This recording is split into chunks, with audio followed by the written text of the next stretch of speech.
जय श्री कृष्ण दोस्तों।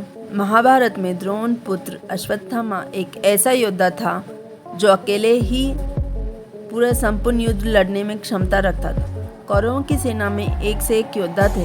पांडवों की सेना हर लिहाज से कौरवों की सेना से कमजोर थी, लेकिन फिर भी कौरव हार गए क्योंकि धर्म पांडवों के साथ था।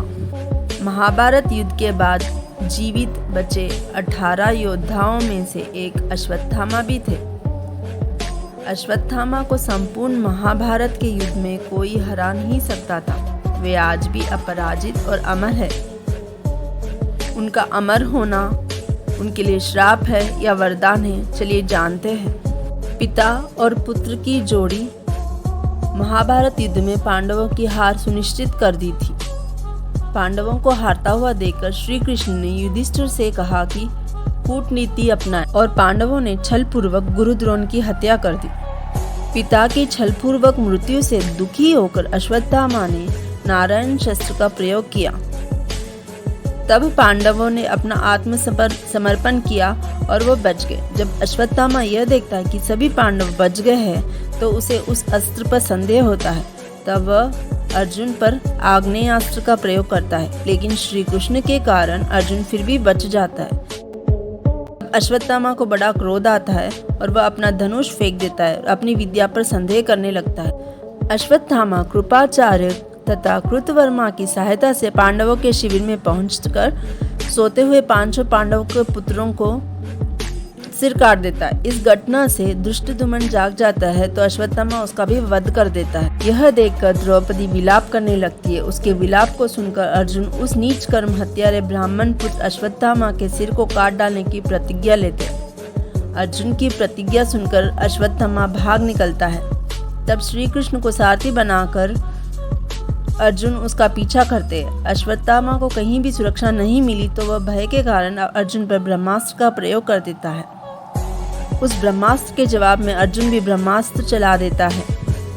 ऋषियों की प्रार्थना पर अर्जुन तो अपना अस्त्र वापस ले लेता है, लेकिन अश्वत्थामा को अपना ब्रह्मास्त्र वापस लेने की विद्या नहीं आती है। तब वह अपना ब्रह्मास्त्र अभिमन्यु की विधवा उत्तरा की कोख की तरफ मोड़ देता है।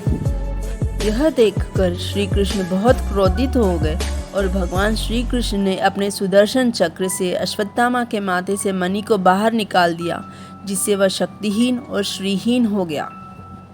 उन्होंने आगे कहा कि अश्वत्थामा को शाप दिया कि उसे वह दंड दिया जाएगा जो दुर्योधन, शकुनि और दुशासन को भी नहीं दिया गया। कृष्ण ने उसे श्राप दिया क्योंकि उसे मृत्यु का कोई भय नहीं था। वह समय के अंत तक जीवित रहेगा और मृत्यु उसके पास नहीं आएगी, भले ही वह लगातार मृत्यु के लिए याचना कर रहा हो। बाद में श्री कृष्ण उत्तरा के स्थान पर पहुंचे और उत्तरा के गर्भ पर अपना कमल का हाथ रखकर बच्चे को बचा ली।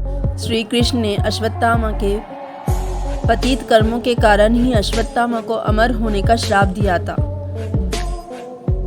और कहा, इस मणि के विच्छेदित किए जाने से हुए इस घाव के साथ अनंत काल तक तू जीवित रहेगा, तेरी मृत्यु नहीं होगी।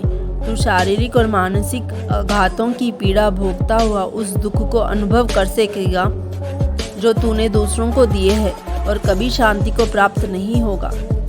इसके पश्चात ही अश्वत्थामा को कोढ़ रोग हो गया। आज भी वह मस्तक मणि विच्छेदन से हुए रिश्ते घावों के साथ अशांत होकर वन में विचरण कर रहा है, ऐसा माना जाता है। इसी कारण आज तक भी अश्वत्थामा कोढ़ी के रूप में यह श्राप भुगत रहा है। अगर आपको ये कहानी पसंद आए तो कमेंट बॉक्स में जय श्री कृष्ण जरूर लिखिएगा दोस्तों। जय श्री कृष्ण।